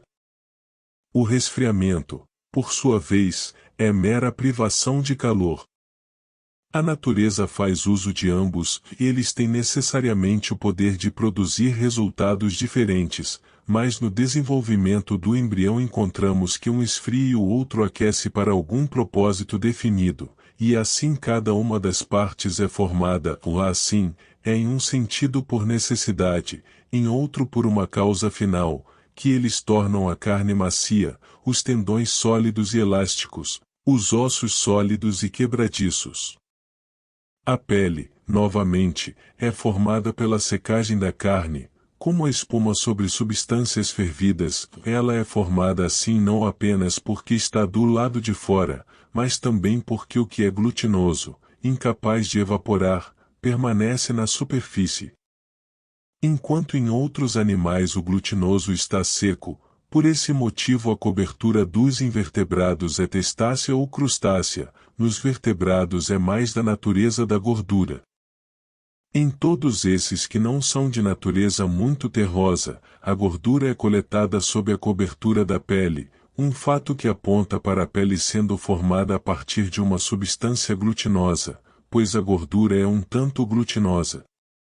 Como dissemos, todas essas coisas devem ser entendidas como formadas em um sentido por necessidade, mas em outro sentido não por necessidade, mas por uma causa final. A metade superior do corpo, então, é primeiro delineada na ordem de desenvolvimento. À medida que o tempo passa, a parte inferior também atinge seu tamanho completo nos sanguíneos. Todas as partes são primeiro delineadas em seus contornos e adquirem mais tarde sua cor e maciez ou dureza, exatamente como se a natureza fosse um pintor produzindo uma obra de arte, pois os pintores, também, primeiro esboçam o animal com linhas e somente depois disso aplicam as cores. Porque a fonte das sensações está no coração, portanto este é a parte primeiro formada em todo o animal, e devido ao calor deste órgão o frio forma o cérebro, onde os vasos sanguíneos terminam acima, correspondendo ao calor do coração. Portanto, as partes ao redor da cabeça começam a se formar em seguida na ordem após o coração, e superam as outras partes em tamanho, pois o cérebro é grande e fluido desde o início. Há uma dificuldade sobre o que acontece com os olhos dos animais. Embora desde o início eles pareçam muito grandes em todas as criaturas, quer elas andem, nadem ou voem, eles são as últimas partes a serem formadas completamente, pois no intervalo de tempo entre a sua formação e a completação eles colapsam. A razão é a seguinte. O órgão sensorial dos olhos é colocado sobre certas passagens, como são os outros órgãos sensoriais. Enquanto aqueles do tato e do paladar são simplesmente o próprio corpo ou alguma parte do corpo dos animais, aqueles do olfato e da audição são passagens que se conectam com o ar externo e estão cheios de espírito inato. Essas passagens terminam nos pequenos vasos sanguíneos ao redor do cérebro que correm para lá a partir do coração.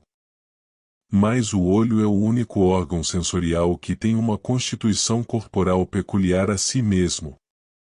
Ele é fluido e frio, e não existe desde o início no local que ocupa mais tarde da mesma forma que as outras partes, pois elas existem potencialmente inicialmente e realmente surgem mais tarde, mas o olho é a parte mais pura da liquidez ao redor do cérebro drenada através das passagens que são visíveis correndo deles para a membrana ao redor do cérebro. Uma prova disso é que, além do cérebro, não há outra parte na cabeça que seja fria e fluida exceto o olho.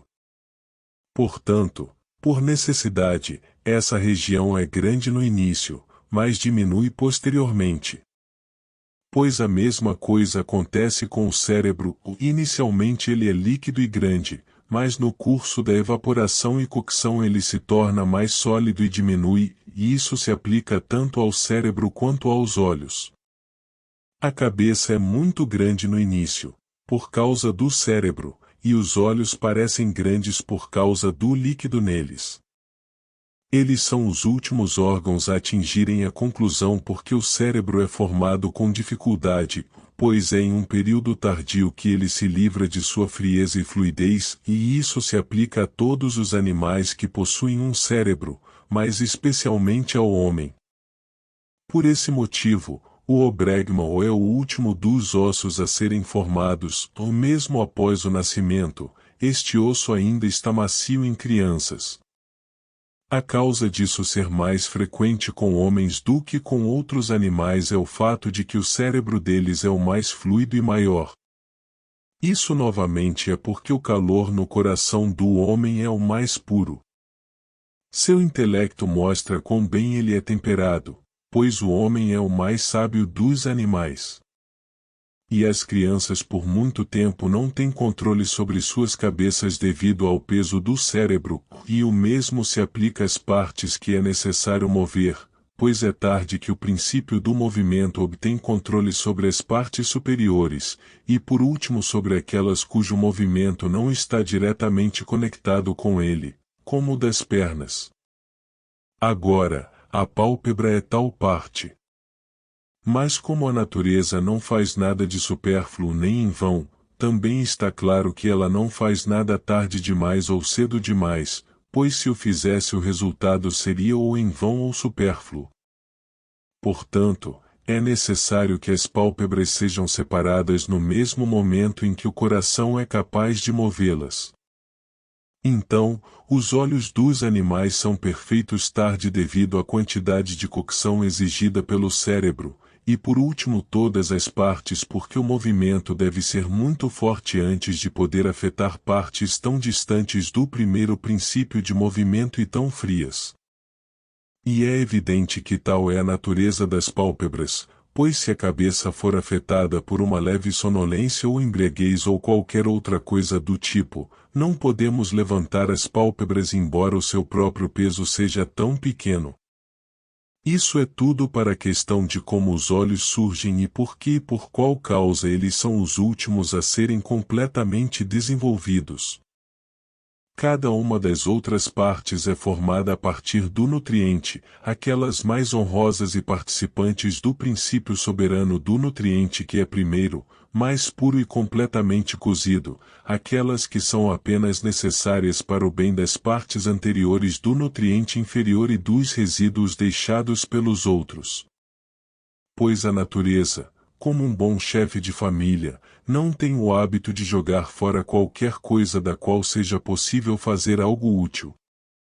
Agora, em uma casa, a melhor parte dos alimentos que chegam é reservada para os homens livres, o inferior e o resíduo do melhor para os escravos, e o pior é dado aos animais que vivem com eles.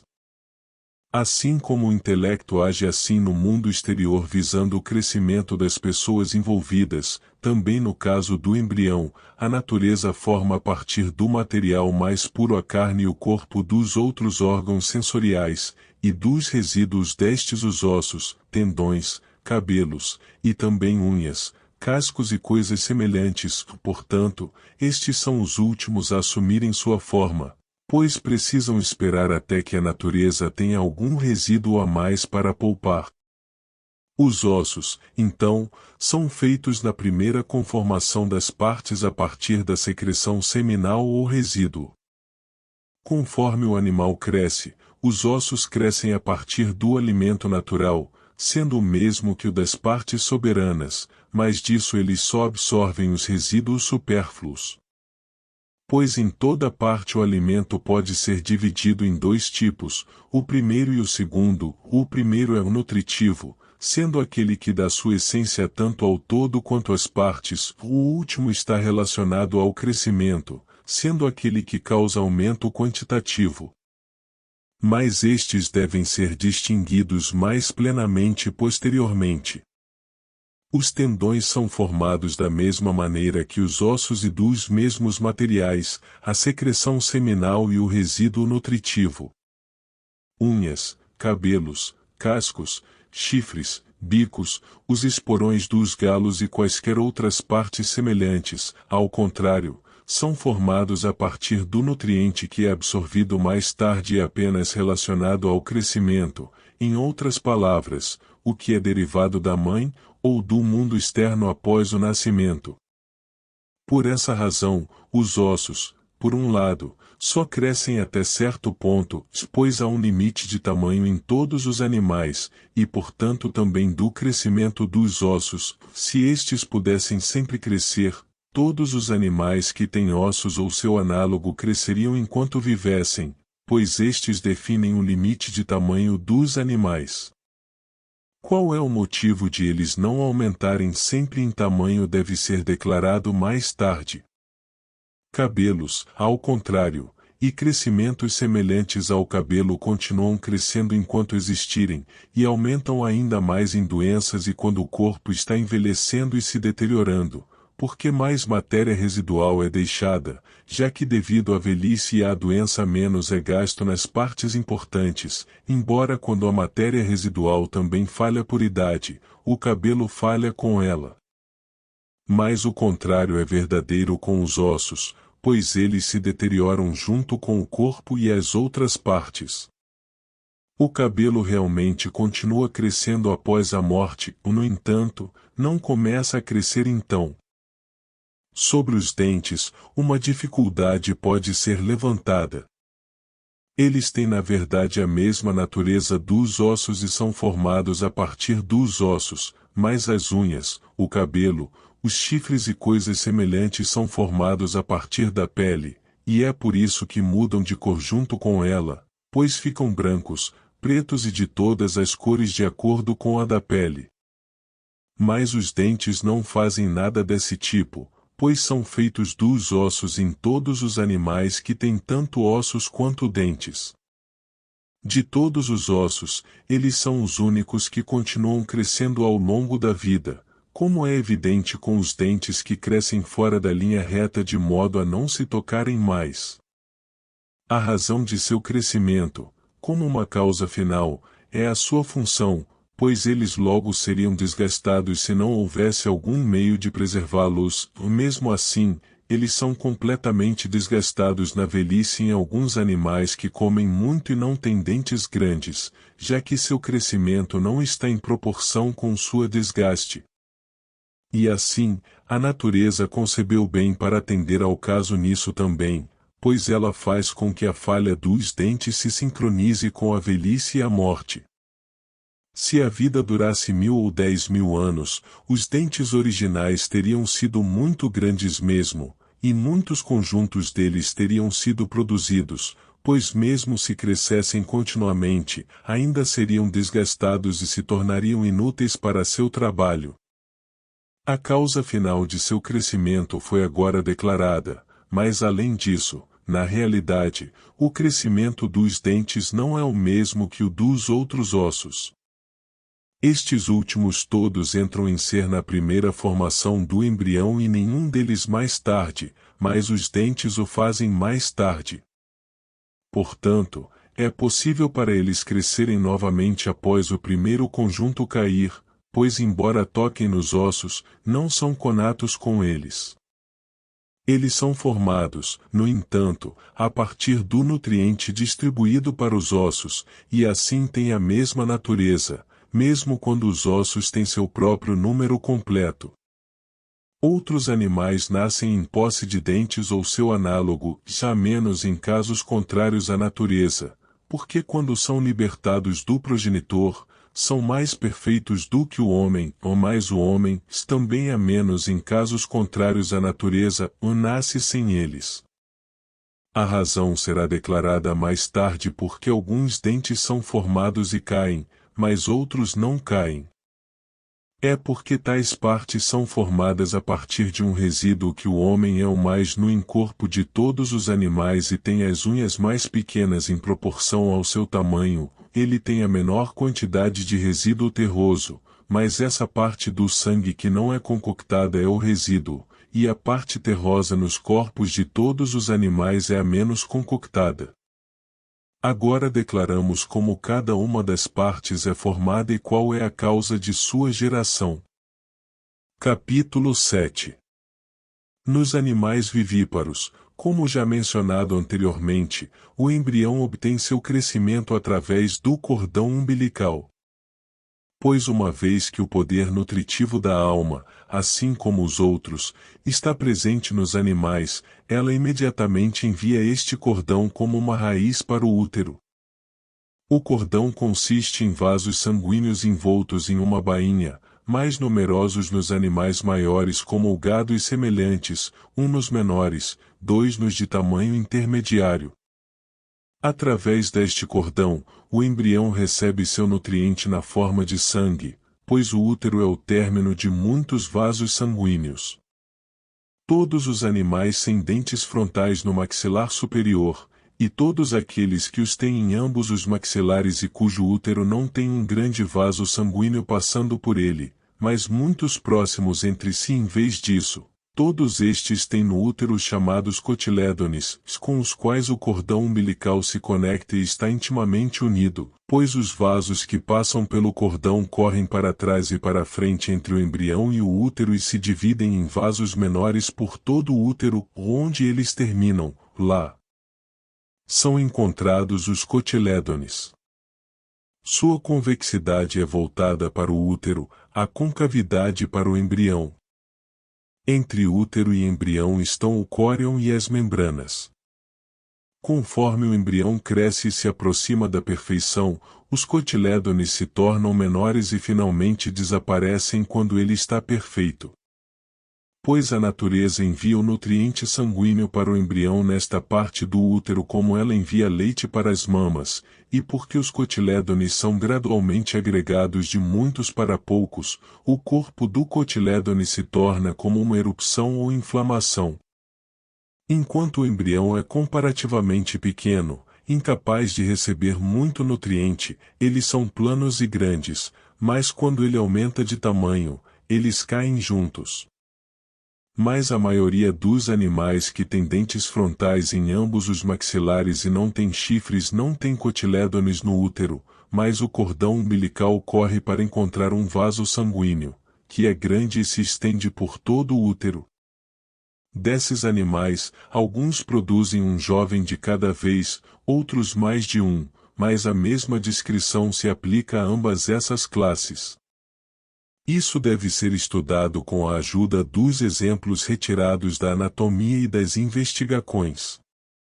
Pois os jovens, se numerosos, são anexados a cada um ao seu cordão umbilical, e este ao vaso sanguíneo da mãe, eles são dispostos lado a lado ao longo do fluxo do vaso sanguíneo como ao longo de um canal, e cada embrião é envolto em suas membranas e córion. Aqueles que dizem que as crianças são nutridas no útero ao sugar algum pedaço de carne estão enganados. Se assim fosse, o mesmo teria sido o caso com outros animais, mas como não encontramos isso, e isso pode ser facilmente observado por meio de dissecção. Em segundo lugar, todos os embriões, tanto de criaturas que voam, nadam ou caminham, são cercados por membranas finas que os separam do útero e dos fluidos que nele se formam, mas nem nesses próprios há algo do tipo, nem é possível para o embrião se nutrir por meio de qualquer um deles. Em terceiro lugar, é evidente que todas as criaturas desenvolvidas em ovos crescem quando separadas do útero. A relação natural ocorre entre animais da mesma espécie.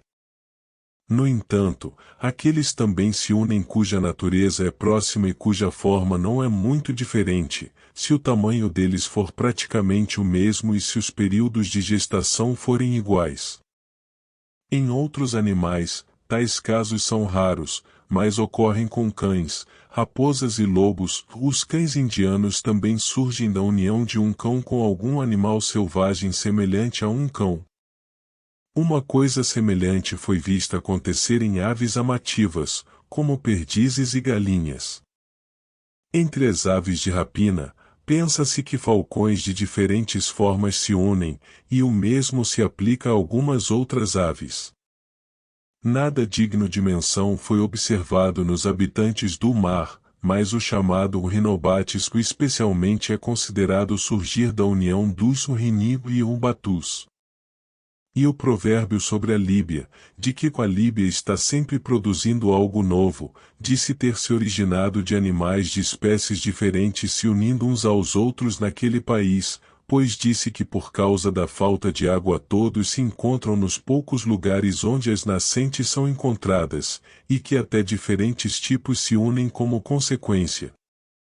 Dos animais que surgem de tal união, todos exceto os mulas são encontrados copulando entre si capazes de produzir jovens de ambos os sexos, mas apenas as mulas são estéreis, pois não geram por meio de união entre si ou com outros animais.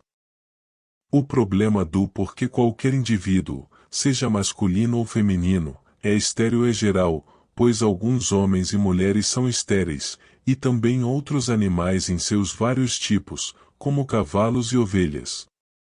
Mas esse tipo, das mulas, é universalmente assim. As causas da esterilidade em outros animais são várias.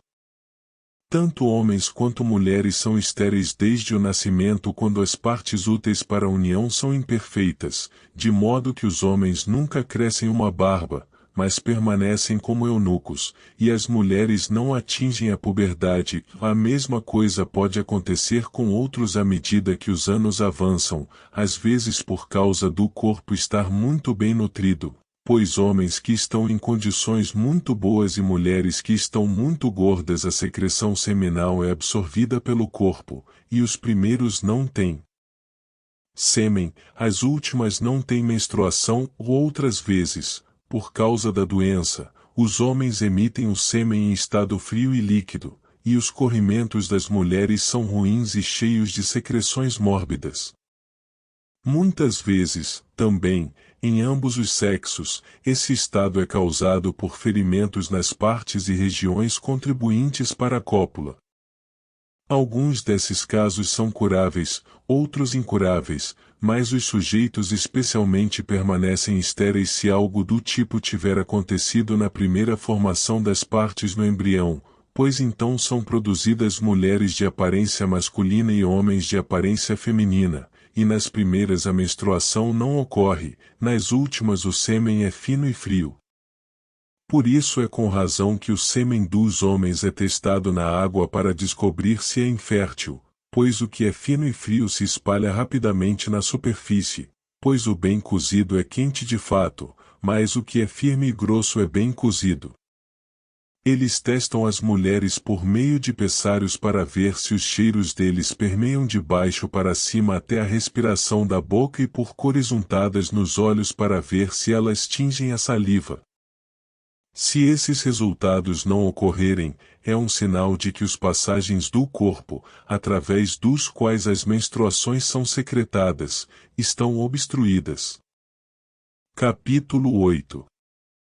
Nos homens, então, e em outros tipos, como dito anteriormente, essa deficiência ocorre esporadicamente, mas toda espécie de mula é estéril. A razão não foi corretamente dada por Empédocles e Demócrito, dos quais o primeiro se expressa de forma obscura, o último de forma mais inteligível. Pois eles oferecem sua demonstração no caso de todos esses animais igualmente, que se unem contra as suas afinidades. Demócrito diz que os órgãos genitais das mulas são prejudicados no útero da mãe porque os animais desde o princípio não são produzidos de pais do mesmo tipo. Mas encontramos que, embora isso seja verdadeiro com outros animais, eles são ainda capazes de gerar. No entanto, se esta fosse a razão, todos os outros que se unem dessa maneira deveriam ser estéreis. Empédocles atribui como sua razão que a mistura das sementes se torna densa, cada um dos dois fluidos seminais dos quais é feita sendo macio, pois os ocos de cada um se encaixam nas densidades do outro, e em tais casos uma substância dura é formada a partir de suaves, como o bronze misturado com estanho. Agora, ele não dá a razão correta no caso de bronze e estanho, falamos sobre eles nos problemas ONEM. Para tomar um terreno geral, ele tira seus princípios do inteligível. Como os poucos e os sólidos se encaixam um no outro para fazer a mistura, por exemplo, no caso de vinho e água. Este ditado está além de nós, pois como entender os poucos do vinho e da água está muito além de nossa percepção. Novamente, quando, de fato, cavalo nasce de cavalo, jumento de jumento, e mula de cavalo e jumento de duas maneiras de acordo com os pais serem garanhão e jumento ou jumento e égua, porque no último caso resulta algo tão denso que a prole é estéril, enquanto a prole de cavalo macho e fêmea, jumento macho e fêmea, não é estéril. E ainda assim o fluido generativo do cavalo macho e fêmea é suave. Mas ambos os sexos do cavalo cruzam com ambos os sexos do jumento, e a prole de ambas as cruzas é estéril, de acordo com Empédocles, porque de ambos é produzido algo denso, as sementes sendo os suaves. Se assim fosse, a prole de garanhão e égua também deveria ser estéril. Se apenas um deles se unisse ao jumento, poderia-se dizer que a causa da mula não poder gerar seria a diferença desse único com o fluido generativo do jumento, ou mais, como é, seja qual for o caráter desse fluido generativo com o qual se une no jumento, tal é também no animal de sua própria espécie.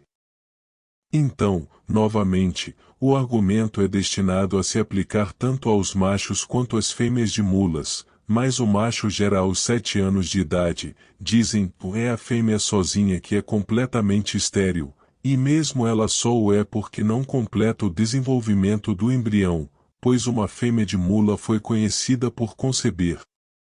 Talvez uma prova abstrata pareça mais plausível do que aquelas já apresentadas, chamo-a de abstrata porque quanto mais geral é, mais distante está dos princípios especiais envolvidos.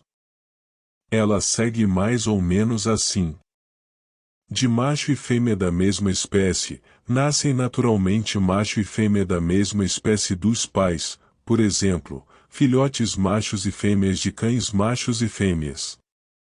De pais de espécies diferentes nasce um jovem de espécie diferente, assim, se um cão é diferente de um leão, a prole de um cão macho e uma leoa ou de um leão e uma cadela será diferente de ambos os pais.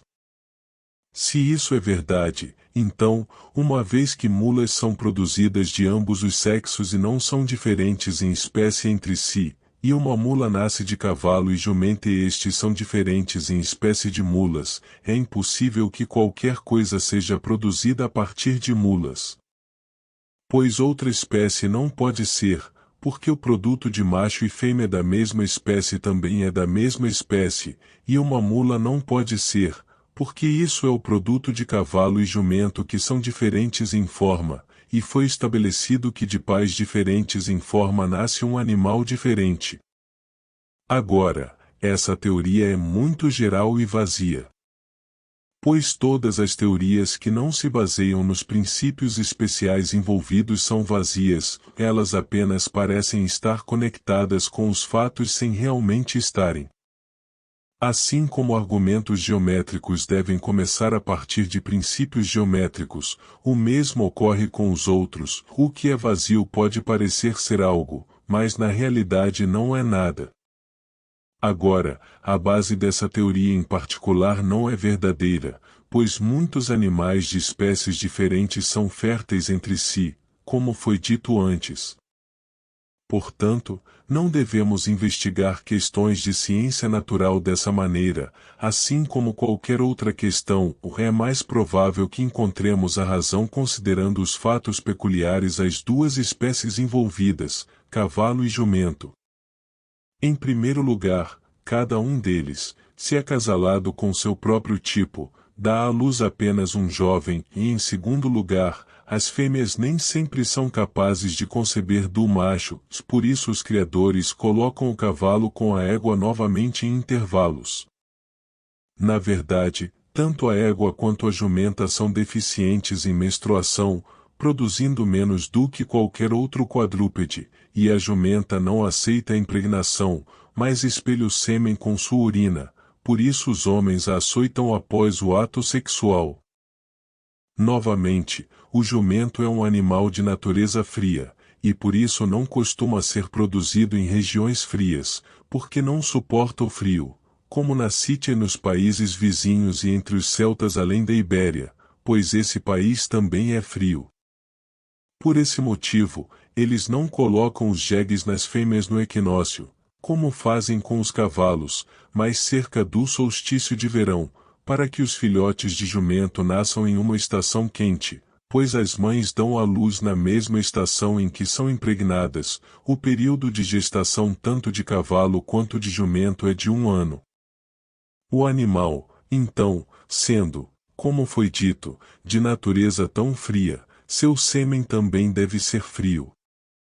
Uma prova disso é que se um cavalo montar uma fêmea já impregnada por um jumento, ele não destrói a impregnação do jumento, mas se o jumento for o segundo a montá-la, ele destrói a do cavalo por causa do frio de seu próprio sêmen. Quando, portanto, eles se unem, os elementos generativos são preservados pelo calor de um deles, contribuído pelo cavalo sendo o mais quente, pois no jumento tanto o sêmen do macho quanto o material contribuído pela fêmea são frios, e os do cavalo, em ambos os sexos, são mais quentes. Agora, quando o quente é adicionado ao frio ou o frio ao quente de modo a se misturar, o resultado é que o embrião formado a partir deles é preservado e, assim, esses animais são férteis quando cruzados entre si, mas o animal produzido por eles não é mais fértil, mas incapaz de produzir descendentes perfeitos. E, em geral, cada um desses animais naturalmente tende à esterilidade. O jumento tem todas as desvantagens já mencionadas, e se ele não começar a gerar após a primeira queda dos dentes, ele não gera mais, tão próxima é a constituição do jumento de ser estéril. O cavalo é muito parecido, ele tende naturalmente à esterilidade, e para torná-lo completamente estéril, é necessário apenas que sua secreção generativa se torne mais fria, ou agora. Isso é o que acontece quando misturada com a secreção correspondente do jumento. O jumento da mesma maneira chega muito perto de gerar um animal estéril quando acasalado com sua própria espécie. Assim, quando a dificuldade de uma cruz contrária à natureza é adicionada, quando também no outro caso quando unidos com sua própria espécie eles com dificuldade produzem um único jovem, o resultado da cruz, sendo ainda mais estéril e contrário à natureza, não precisará de mais nada para torná-lo estéril, mas será assim por necessidade. Também encontramos que os corpos das mulas fêmeas crescem porque a matéria que é secretada em outros animais para formar os catameniais é desviada para o crescimento. Mas como o período de gestação em tais animais é de 1 ano, a mula não só deve conceber, se ela for fértil, mas também deve nutrir o embrião até o nascimento, e isso é impossível se não houver catameniais. Mas não há nenhum na mula, a parte inútil do nutriente é descarregada com a excreção da bexiga, é por isso que as mulas machos não cheiram a pudenda das fêmeas, como fazem os outros ungulados de casco sólido, mas apenas a evacuação em si, e o resto do nutriente é usado para aumentar o tamanho do corpo. Daí, às vezes, é possível para a fêmea conceber, como já aconteceu antes, mas é impossível para ela completar o processo de nutrição do embrião e levá-lo ao nascimento. O macho, por outro lado, às vezes pode gerar, tanto porque o sexo masculino é naturalmente mais quente que o feminino quanto porque não contribui com nenhuma substância material para a mistura. O resultado em tais casos é um ginus, ou seja, uma mula anã, pois os ginis também são produzidos a partir do cruzamento de cavalo e jumento quando o embrião está doente no útero. O ginus é de fato como o chamado Ometachoera pensuinus, pois um Ometachoerum também é um porco ferido no útero, e isso pode acontecer com qualquer porco. A origem dos anões humanos é semelhante, pois estes também têm suas partes e todo o desenvolvimento prejudicados durante a gestação, e se assemelham a ginis e metachoeras. Parabéns por chegar até o final deste audiolivro.